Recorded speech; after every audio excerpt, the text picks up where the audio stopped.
اللہ پر توکل کیا ہے، جانیے قرآن سے۔ سلام علیکم، سلامتی اوپر آپ سب کے۔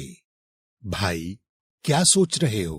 میں نے اکثر لوگوں کو یہ کہتے سنا ہے کہ ہم اللہ پر توکل کرتے ہیں، مگر ساتھ میں انہی لوگوں کو پریشان ہوتے ہوئے بھی دیکھا ہے۔ تو یہ اللہ پر توکل کیا ہے؟ بھائی، توکل کے معنی بھروسہ کرنے کے ہیں، اور یہ بھروسہ کسی کے نام پر نہیں کیا جاتا، بلکہ جو اس نے آپ کو یقین دہانی کرائی ہے، بھروسہ اس یقین دہانی پر ایمان لا کر، یعنی اس یقین دہانی کو سچ مان کر کیا جاتا ہے۔ اسی طرح جب آپ کہتے ہیں کہ آپ اللہ پر توکل یا بھروسہ کرتے ہیں، تو آپ اللہ کے نام پر اندھا توکل نہیں کرتے، بلکہ آپ قرآن میں موجود مختلف معاملات میں اللہ کی آیات کے ذریعے اللہ کی یقین دہانیوں پر ایمان لاتے ہیں کہ جو اللہ نے آیات کے ذریعے کہا ہے اللہ ویسے ہی کرے گا۔ تو بھائی، توکل حاصل کرنے کے لیے پہلی چیز آیت پر ایمان ہے، اور آیت پر ایمان جب آتا ہے جب آپ کو آیت میں موجود اللہ کی یقین دہانی کا مکمل علم ہو۔ آپ سورہ نمبر 8 اور آیت نمبر 2 دیکھیں۔ انما المؤمنون الذین اذا ذکر اللہ وجلت قلوبهم واذا تلیت علیہم آیاتہ زادتہم ایمانا وعلی ربہم یتوکلون۔ بے شک مومن ہیں وہ لوگ جب ذکر کیا جاتا ہے اللہ کا نرم ہو جاتے ہیں ان کے دل، اور جب پڑھی جاتی ہے ان کے اوپر اس کی آیتیں تو بڑھ جاتا ہے ان کا ایمان، اور اوپر اپنے رب کے توکل کرتے ہیں۔ تو بھائی، اس آیت کے مطابق اللہ پر توکل حاصل کرنے کے 3 مرحلے ہیں۔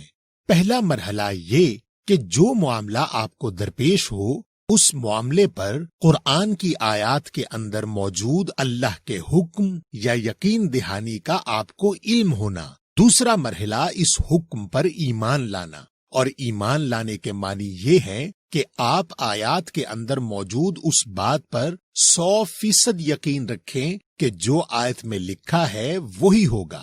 تیسرا اس حکم پر توکل کرنا، یعنی اس معاملے میں موجود احکام پر عمل کرنا، اور اس عمل کا جو بھی نتیجہ آئے اس پر خوش اور ثابت قدم رہنا ہی اللہ پر توکل کرنا ہے۔ اور بھائی، اگر ہم اللہ پر توکل نہ کریں تو کیا ہوگا؟ بھائی، آپ کا توکل آپ کے حالات بدلے یا نہ بدلے، مگر آپ کی زندگی میں سکون لے آتا ہے، اور دنیا میں سکون دنیاوی جنت ہے۔ اور اگر آپ توکل نہ کریں تو آپ کی زندگی سے سکون چلا جاتا ہے، اور آپ کی پریشانی یا بے سکونی آپ کو دنیاوی عذاب میں لے جاتی ہے، اور یہ خود ساختہ عذاب ہے اللہ پر توکل نہ کرنے کی وجہ سے۔ بھائی، کیا آپ توکل کرنے سے متعلق کچھ مثالیں دیں گے؟ جی بھائی، ویسے تو توکل اللہ کی کہی ہوئی قرآن میں موجود ہر بات پر کرنا ہے، مگر ہم چند مثالیں لے لیتے ہیں۔ آپ پہلے سورہ نمبر 2 اور آیت نمبر 155 دیکھیں۔ وَلَنَبْلُوَنَّكُمْ بِشَيْءٍ مِّنَ الْخَوْفِ وَالْجُوعِ وَنَقْصٍ مِّنَ الْأَمْوَالِ وَالْأَنفُسِ وَالثَّمَرَاتِ وَبَشِّرِ الصَّابِرِينَ الَّذِينَ إِذَا أَصَابَتْهُمْ مُصِيبَةٌ قَالُوا إِنَّا لِلَّهِ وَإِنَّا إِلَيْهِ رَاجِعُونَ۔ اور یقیناً آزمائش کریں گے ہم تم سب کی، ساتھ کسی چیز کے، کسی خاص خوف سے، اور خاص بھوک اور نقصان، خاص مال سے، اور خاص نفس کے، اور خاص پھلوں یا نتیجے کے، اور بشارت دو خاص صبر کرنے والوں کو ان خاص لوگوں پر جب واقع ہوتی ہے کوئی مصیبت تو کہتے ہیں بے شک ہم اللہ کے لیے ہیں اور بے شک ہم اسی کی طرف رجوع کرنے والے ہیں۔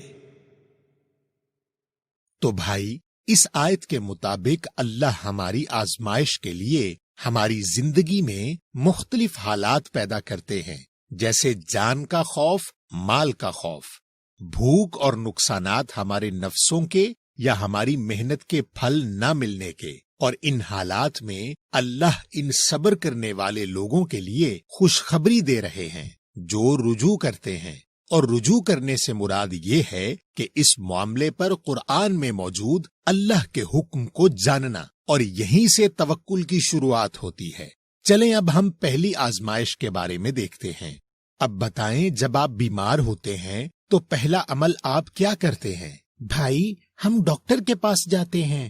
آپ ڈاکٹر کے پاس کیوں جاتے ہیں؟ کیونکہ ڈاکٹر کے علاج سے ہمیں شفا ملتی ہے۔ اچھا بھائی، جب ڈاکٹر جواب دے دیتا ہے پھر آپ کیا کرتے ہیں؟ بھائی، پھر ہم اللہ سے دعا کرتے ہیں۔ تو بھائی، اس کا مطلب یہ ہوا کہ اس بیماری سے شفا کے معاملے میں آپ کی زندگی میں اللہ کا نمبر دوسرا ہے۔ خیر، اب دیکھتے ہیں کہ اس معاملے میں آپ کا ایمان کیا ہونا چاہیے۔ آپ پہلے سورہ نمبر 26 اور آیت نمبر 80 دیکھیں کہ اللہ کے نبی حضرت ابراہیم نے آپ کے لیے اس معاملے میں ایمان کی کیا سنت چھوڑی ہے۔ وَإِذَا مَرِضْتُ فَهُوَ يَشْفِينِ، اور جب میں بیمار پڑتا ہوں پس وہی شفا بخشتا ہے۔ تو بھائی، ایمان اور توکل کا معیار یہ ہے کہ آپ یقین رکھیں کہ شفا صرف اللہ کے ہاتھ میں ہے، اور ڈاکٹر اللہ کا ایک ملائکہ یا وسیلہ ہے جو خود اللہ کے حکم کا محتاج ہے۔ تو آپ پہلے اللہ سے شفا مانگیں، اور آپ پہلے اللہ سے یہ دعا کریں کہ اللہ اس ڈاکٹر کو وسیلہ بنا دے اور اللہ آپ کو شفا دے۔ پھر اس علاج کے نتیجے میں جو بھی مشکل، پریشانی یا آسانی آئے، اس کو سورہ نمبر 2 کی آیت 155 میں دیے گئے اللہ کے حکم کے مطابق اللہ کی رضا سمجھ کر، اور یہ سمجھ کر کہ اللہ نے آپ کے حق میں جو بہتر ہے وہی کیا ہوگا، اور اس نتیجے کو ہنسی خوشی تسلیم کرنا ہی اللہ پر توکل کرنا ہے۔ اور اگر آپ اس نتیجے کو تسلیم نہ کریں اور اس پر روئیں یا پریشان ہوں تو یہ آپ کے ایمان کی کمزوری ہے، اور آپ نے توکل کو چھوڑ کر، ذہنی سکون چھوڑ کر اپنے لیے اس دنیا میں خود ہی عذاب تیار کر لیا ہے۔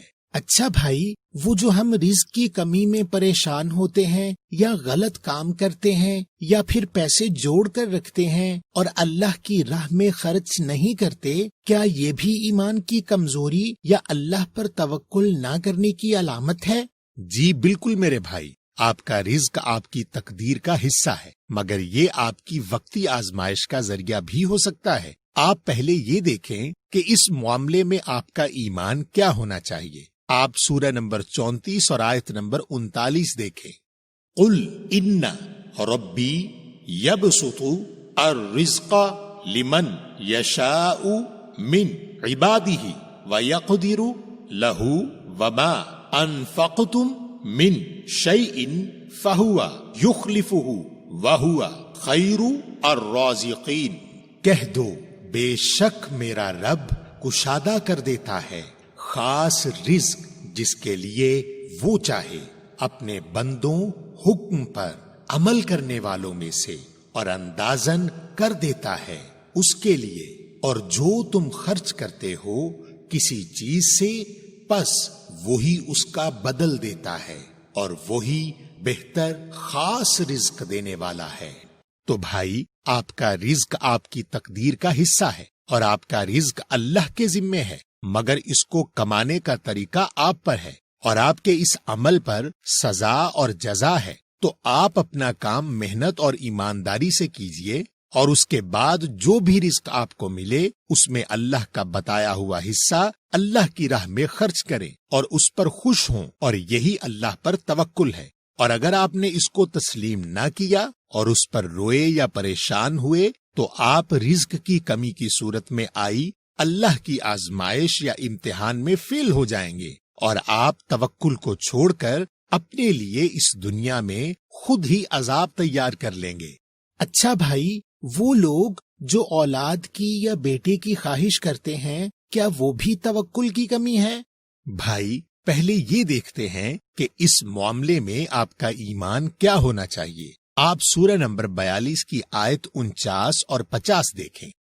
للہ ملک السماوات والارض یخلق ما یشاء یہب لمن یشاء اناثا ویہب لمن یشاء الذکور او یزوجہم ذکرانا واناثا ویجعل من یشاء حکیما انہ علیم قدیر. اللہ کے لیے ملکیت ہے آسمانوں اور زمین میں، پیدا کرتا ہے جو چاہتا ہے، عطا کرتا ہے جس کے لیے چاہتا ہے، مؤنث اور عطا کرتا ہے جس کے لیے چاہتا ہے، خاص مذکر یا جوڑا کر دیتا ہے، مذکر اور مؤنث اور بنا دیتا ہے جسے چاہتا ہے، پیدا نہ کرنے والا، بے شک وہ جاننے والا، اندازے والا ہے. تو بھائی، اس آیت کے مطابق اولاد کا فیصلہ اللہ نے اپنے پاس رکھا ہے، تو اولاد کی خواہش رکھنا غلط نہیں. اور قرآن کی سورہ 37 اور آیت 100 کے مطابق حضرت ابراہیم نے صالح اولاد کے لیے دعا کی، اور قرآن کی سورہ 21 اور آیت 89 کے مطابق حضرت زکریا نے وارث کے لیے دعا کی. تو دعا کرنا تو درست ہے، مگر دعا صرف اللہ سے کرنی ہے، اور اس کا جو بھی نتیجہ آئے، چاہے مذکر ہو یا مؤنث، چاہے ایسا ہو جس میں مذکر اور مؤنث کا جوڑا ہو، یا چاہے بے اولادی ہی ہو، اس کو سورہ 42 کی آیت 49 اور 50 کے مطابق اللہ کی مصلحت کا حصہ سمجھنا اور تسلیم کرنا، اور نہ اس کا الزام کسی پر لگانا اور نہ ہی اس پر غم کرنا ہی اللہ پر توکل کرنا ہے. اور اگر آپ اس کو تسلیم نہ کریں اور اس پر روئیں یا پریشان ہوں یا اس کا الزام کسی پر لگائیں، تو آپ اولاد کی صورت میں آئی اللہ کی آزمائش یا امتحان میں فیل ہو جائیں گے، اور آپ توکل چھوڑ کر اپنے لیے اس دنیا میں خود ہی عذاب تیار کر لیں گے. اور بھائی، وہ لوگ جو جادو ٹونے یا تعویذ کروانے جاتے ہیں یا سمجھتے ہیں کہ ان پر جادو یا تعویذ کیا گیا ہے، تو کیا یہ بھی ایمان کی کمزوری اور اللہ پر توکل نہ کرنا ہے؟ بھائی، پہلے تو دیکھیں کہ اس معاملے میں ہمارا ایمان کیا ہونا چاہیے. آپ سورہ نمبر 39 اور آیت 38 دیکھیں. وَلَئِن سَأَلْتَهُمْ مَنْ خَلَقَ السَّمَاوَاتِ وَالْأَرْضَ لَيَقُولُنَّ اللَّهُ قُلْ أَفَرَأَيْتُمْ مَا تَدْعُونَ مِن دُونِ اللَّهِ إِنْ أَرَادَنِيَ اللَّهُ بِضُرٍّ هَلْ هُنَّ كَاشِفَاتُ ضُرِّهِ أَوْ أَرَادَنِي بِرَحْمَةٍ هَلْ هُنَّ مُمْسِكَاتُ رَحْمَتِهِ قُلْ حَسْبِيَ اللَّهُ عَلَيْهِ یتوکل المتوکلون. اور اگر تم ان سے سوال کرو کس نے پیدا کیا خاص آسمانوں اور خاص زمین کو، یقیناً وہ کہیں گے اللہ نے. کہہ دو بھلا دیکھو تو صحیح، جنہیں تم پکارتے ہو اللہ کے سوا، اگر مجھ پر ارادہ کرے اللہ ساتھ تکلیف کے، تو کیا وہ دور کر سکتے ہیں اس کی تکلیف کو؟ یا مجھ پر ارادہ کرے ساتھ رحمت کے، تو کیا وہ روک سکتے ہیں اس کی رحمت کو؟ کہہ دو حساب کرتا ہے میرا اللہ، اس کے اوپر توکل کرتے ہیں توکل کرنے والے.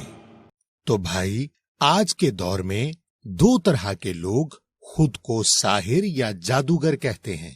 ایک وہ جو دنیا بھر میں جادو کے پروگرام کرتے ہیں، اور وہ لوگ خود اس جادو کو نظر کا دھوکہ کہتے ہیں. اور دوسرے وہ لوگ ہیں جو تنگ جھونپڑیوں میں بیٹھتے ہیں اور دعویٰ کرتے ہیں کہ وہ لوگوں کی زندگی پر اثر انداز ہوتے ہیں جادو یا تعویذ کے ذریعے. تو بھائی، جو لوگ اپنی خود کی زندگی نہیں بدل سکتے، وہ خود ساختہ ساحر یا جادوگر کیا لوگوں کو کوئی نقصان پہنچا سکتے ہیں؟ اور اگر آپ کا سورہ 39 کی آیت 38 پر ایمان ہے، تو نہ ہی آپ ان لوگوں کے بہکاوے میں آئیں گے، اور نہ ہی اللہ کی طرف سے آئی آزمائش کو لوگوں کی طرف سے جادو سمجھیں گے. اور یہی اس معاملے میں اللہ پر توکل ہے۔ اور اگر آپ اس آزمائش کو تسلیم نہ کریں اور اس کو جادو یا تعویذ سمجھ کر پریشان ہوئے تو آپ نے توکل چھوڑ کر اپنے لیے اس دنیا میں خود ہی عذاب تیار کر لیا۔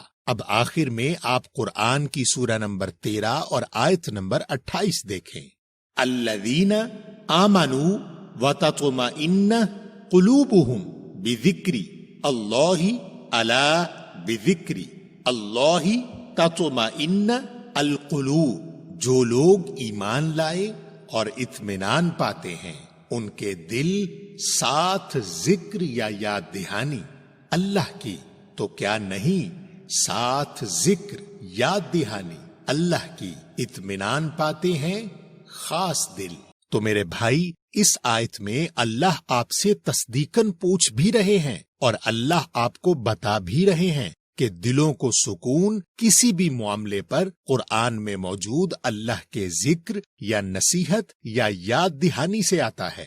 تو اگر آپ اپنی زندگی میں کسی بھی معاملے میں پریشان ہیں تو اس کا واضح مطلب یہ ہے کہ یا تو آپ کے پاس اس معاملے میں آیات کے اندر موجود اللہ کا ذکر یا یاد دہانی کا علم نہیں، یا آپ کا اس ذکر یا یاد دہانی پر ایمان نہیں، کیونکہ جب علم اور ایمان ہوتا ہے تو توکل خود ہی آ جاتا ہے، اور توکل ہونے کی پہچان آپ کا دلی سکون ہے، یعنی آپ کے دل کا پرسکون ہونا ہی آپ کے اللہ پر توکل کی علامت ہے۔ تو بھائی یاد رکھیں کہ اللہ آپ کے ایمان کو جانچنے کے لیے آپ پر آزمائش یا امتحان ڈالتے ہیں، اور اگر آپ توکل کریں اس معاملے میں اللہ کی یقین دہانی کے اوپر تو اللہ آپ کو ذہنی سکون دے کر آپ کی دنیا جنت بنا دیتے ہیں۔ اور اگر آپ ایمان کی کمزوری دکھائیں اور اللہ پر توکل نہ کریں تو آپ مایوسی اور غم میں لپٹ کر